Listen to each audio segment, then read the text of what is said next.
out, but I make a move. Don't think twice now, you got things to prove. I'm not playing, I'm not hard. Sziasztok! Ez itt az Összeraklak következő része, és ahogy a videó intrójában láthattátok már, ma egy Book Nook bemutatóval érkeztem. Egy kicsit különlegesebb lesz most ez a videó, ugyanis eddig a könyvtámaszokat 3 részbe szedtem szét, viszont ezt a könyvtámaszt, ezt egy videóban fogom bemutatni, mindjárt el is mondom, hogy miért. A QtB-tól kaptam ezt a Book Nookot is, ez a legújabb könyvtámaszuk, és az a különlegessége, hogy ez kisebb, kompaktabb, kevesebb darabszámú, viszont nem kevésbé részletes, mint a nagyobb, drágább könyvtámaszaik. Így, mivel könnyebb összerakni, rövidebb idő, ezért úgy gondoltam, hogy egy videóban lesz az unboxing, az összerakás és a bemutató is, meglátjuk, hogy sikerül. Erről a kis könyvtámaszról lenne szó, ami a Bookshop Memories nevet, fantázia nevet viseli, tehát igazából könyvesbolti emlékekként tudnám lefordítani. Maga a kis könyvtámasz az egy könyvesboltot, egy régies könyvesboltot szimbolizálna. Az elején láthatjuk a borítónak a készproduktumot, aminek a különlegessége, hogy az elején van egy 2 szárnyú ajtó, ilyet még nem láttam, de nagyon jól néz ki. Itt van a címe, Bookshop Memories, Do It Yourself Book Nook Kit, kis piktogramok, információk, valamint középen egy sematizált rajz, ami a könyvtámasz belsejére utalna. Az egyik oldalán a szokásos bookshelf insert felirat, hogy könyvespolcba helyezhető, a másik oldalt néhány apró képen részletek a könyvtámasz belsejéből, tetején semmi, míg a hátulján van 1-2 info, szintén bezárt, kinyitott állapotban a könyvtámasz, ez is ledes, tehát világítani is tud, 11,5 cm széles, tehát durván akkora szélességre, mint az előző könyvtámaszok, viszont a mélysége az már kisebb, 9,5 cm, valamint 17 cm magas. 127 elemből áll, míg a nagyobbak azért 250-350 között mozognak. Ebből is látszik, hogy azért egy kisebb termékről van szó. Ugyanúgy 2-3-ás elemmel működik a LED világítása. Mondjuk is ki. Valószínűleg a belső doboz, igen, vaj, ez ennyi korgás. Ez a szokásos Do It Yourself Book Nook, Love Handmade, Enjoy Life feliratokkal ellátott fehéres doboz, úgyhogy ebbe sok újdonságunk nincs. És valószínűleg maga a készlet is hasonló elemeket tartalmaz, mint az eddigi Book Nookok. Van egy pici zacskóban az elemtartónk, a kis dörzsi eszközünk, valami kis csésze, egy csészealljal, nem az UFO-val. Ez egy kis 3D-s elem, ebben más nem nagyon van, ezek talán PVC lapok lennének. Itt vannak a fa sítek, ami ez esetben jóval vékonyabb, mint amit megszokhattunk. A szokásos 8, 9, 10, 11 helyett ez itt 5 darab. Most ebből is látszik, hogy egy kisebb elemszámú készlet, viszont azt láthatjátok, hogy nagyon-nagyon szépen ki vannak dolgozva ezek a részletek, attól függetlenül, hogy olcsóbb, kisebb darabszámú készletről beszélünk. Van egy összeszerelési útmutatónk. Wow! Na ez se olyan, mint megszokhattuk, ugyanis eddig füzetke formájú volt, hát ez most nem olyan. Itt van az elején a kész termékünk, 14 éves kortól ajánlott, és ez ilyen szétnyitható verzió. Na, ilyennel még nem találkoztam, ilyen megoldása még nem volt korábban a QtB-nek. Talán én a füzetverziót azt már most megmondom, hogy jobban preferálom, de nem baj, ezzel is meg tudunk küzdeni. Egyébként 11 oldalon keresztül 33 lépésből áll az útmutató. És akkor most ezt hajtsuk vissza. Így. De azt már most látom, hogy a megszokott minőséget képviseli, szép színes képek, minden részletre kiterjedően. Ezeket egész könnyű emiatt összerakni. Van még itt 2 pici PVC lapunk. Ha jól tudom, Ezek fognak majd funkcionálni a porvédőként, amit bele lehet rakni a kétszárnyú ajtóba. Van még egy nagyobb PVC lap, ez majd lehet a teteje lesz. És van egy papírunk, ami hála az égnek nem a kivágandó elemeket tartalmazza, ugyanis az új készleteknél a Cute Bee már úgy csinálja meg ezeket a papír darabokat, hogy matricával. Tehát ezeket szépen le lehet húzni erről a lapról, és fel lehet ragasztani. Hát jó is, mert itt, ha jól látom, most hirtelen 24 darab könyv van, amit majd el kell készíteni, és arra mindre ráragasztani ezeket a szép kis színes borítókat. Hála az égnek, hogy nem ollóval kell kivágnom majd őket. Úgyhogy itt van ez a kis könyvtámasz, egy kisebb, elvileg 1-2 óra alatt elkészíthető. Valószínűleg nekem azért ez 2 óra lesz, ugyanis folyamatosan veszem az összerakásnak a részleteit, de majd meglátjuk, hogy hogy sikerül. Abban biztos vagyok, hogy ez is egy nagyon-nagyon minőségi Book Nook lesz a végén. Az eddigiek is a legrészletesebb munkáim, úgymond, amikkel eddig dolgoztam, a sok kis apró érdekességgel, amit tartalmaznak. Úgyhogy bele is kezdek az összerakásba, ebbe a videóban megnézhetitek, és utána pedig bemutatom a kész könyvtámaszt nektek.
Fel is épült a bolt, de még nem nyitott ki, mint láthatjátok. Először egy picit beszélnék a külsejéről a könyvtámasznak, valamint először még egy-két szót az összerakásról.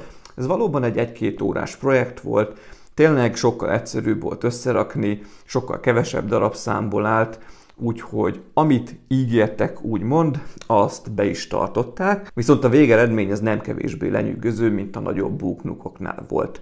Ugye ez egy antik könyvesbolt lenne, amiben van még egy-két másik típusú tárgy is. Külsejéről csak röviden beszélnék, viszont a legelejét az utoljára hagyom, mert az a legextrább része szerintem. Az oldalai követik azt a mintát, ami a csomagolásának az elején is volt, különféle antikvár, könyvesbolt tematikájú képeket láthatunk, könyvekkel. Az egyik oldalán konkrétan egy könyvbe vájt kétszárnyú ajtót látunk, ami ugye ezt a részt szimbolizálja, egy könyvet olvasó kislányt, van itt váza virágokkal, teáscsészék, és az egész egy díszes keretbe van foglalva.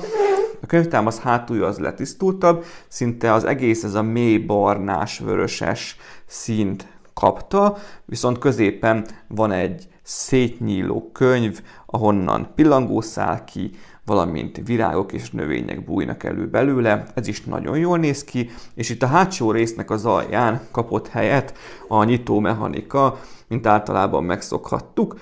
Itt lehet kicserélni az elemet az elemtartóba, az van benne. Ezt a részt igazából elforgatjuk, és így ki is nyithatjuk, majd visszacsukjuk, visszafordítjuk, és már a helyére is került, egy icipicit mozog, de ez nem gond.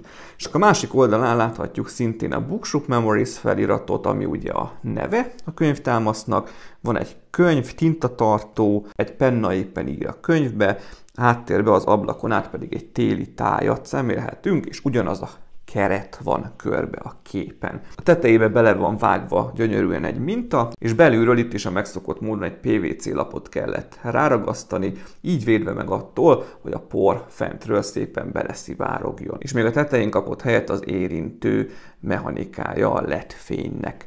És akkor térjünk rá az elejére a könyvtámasznak, ugyanis, mint mondtam, ez a legkülönlegesebb része, a többi könyvtámasznak az eleje nem volt így megcsinálva.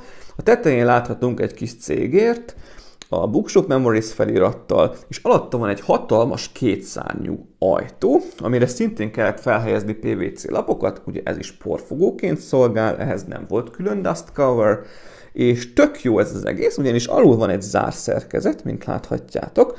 Először bekapcsolom a fényét, felgyúltak a fények, mindjárt kinyit a bolt, azt a zárszerkezetet ezt szépen így fel lehet nyitni, és akkor van a két fogantyúja, azt pedig megfogva ki tudjuk nyitni az ajtaját. És tadám, fel is tárult a könyvesboltnak a belseje, szerintem lenyűgözően néz ki az egész, és ez a mechanika is tök jól ad hozzá. Ezzel kapcsolatban még annyit elmondanék gyorsan, hogy a nyitó résznek ezeket a laposabb részét, ami felfekszik a kétszárnyú ajtóra, valamint oldalt ezeket a félkörűes részeket, amik az ajtót rárögzítették a lapokra. Ezeket én odaragasztottam, ugyanis ezek mozogtak, ezeknél ki is hullottak. Az útmutatóban nincs szó arról, hogy ragasszuk, de én mindenképpen ajánlom. Viszont ezeket a pici pöcköket, ezeket csak úgy, hogy a hegyüket ragasztózzuk be, és hogy bedugjuk, akkor szépen ráragad. Nehogy hozzáragasszuk véletlenül az ajtóhoz, mert akkor nem fog kinyílni. Mert ugye az ajtónak a része az forog benne. Tehát aznak szabadon kell, hogy mozogjon. Na de ennyi tippet akartam megosztani, és akkor nézzük meg a belsejét. Láthatjátok, hogy csodásan fest így is. A LED fény az megbújik felül. Egy LED világítás van benne itt ezen a részen, ugye a LED kapcsolója, meg itt van az érintő kapcsoló. Ez is tökéletesen működik. Fussunk végig rajta, hogy mit is látunk benne, ahogy szoktuk. Én mondom, és akkor láthatjátok közeli felvételeken. Rögtön az elején van egy szék, egy kényelmes szék párnával, előtte egy asztalkával, amin egy éppen szétnyíló könyv van, valamint egy virág, és egy kis alátéten egy csésze ital. Ezek egyébként egy szőnyegen állnak. Balra tőle van egy kis régi hatású szekrényke, terítővel, könyvekkel, egy pici magnóval, tetején pennatartóval, pennával, képpel, virággal. Fölötte a falon van egy polc, amin bakelit lemezek vannak a tartójukba, és a lemezek egy picit kikucskálnak a tartóból, ez nekem nagyon-nagyon-nagyon tetszik, és még e fölött a falon pedig képeket láthatunk képkeretekbe. Szembe a másik oldalon egy hatalmas könyvespolc van, hála az égnek, Ebben nem kellett a könyveket nekem megcsinálni, hanem ezek szépen fel vannak festve a lapra, arra a falapra, de ez így is nagyon jól néz ki. És ezen a falon még egy elem van felette, ami egy szarvas trófea, egy tartón. A háttér az egy picit komplexebb, az előtérben van egy kis emelvény, egy nagyon régi rádióval, van ide is ragasztva egy kép, egy állólámpa, ami éppen egy cicára sütne rá, ha be lenne kapcsolva, de nincs bekapcsolva. Két oldalt egy-egy álló polcrendszer, szintén könyvekkel, gramofonnal, bakelit lemezzel, van a másik oldalon is egy lemez, szintén nagy csomó könyv, azt hiszem 24 könyvet kellett felmatricázgatni ez a készlethez, valamint van egy szép díszes, míves óra is, és a háttérbe egy kidolgozott boltíves részen pedig egy utcai kép elevenedik meg előttünk, ami szerintem egyébként ezt a kis antikvár könyvesboltot ábrázolná, és tél van itt is, ahogy a külső borítón láthattuk. Egy-két észrevételem lenne itt, megemlítenék egy-két bénázást, amit elkövettem, ugyanis itt a jobboldali polcrendszernek, amin az óra is van, hátulján lenne egy borítólap, mert emögött futnak fel a szálai a LED fénynek.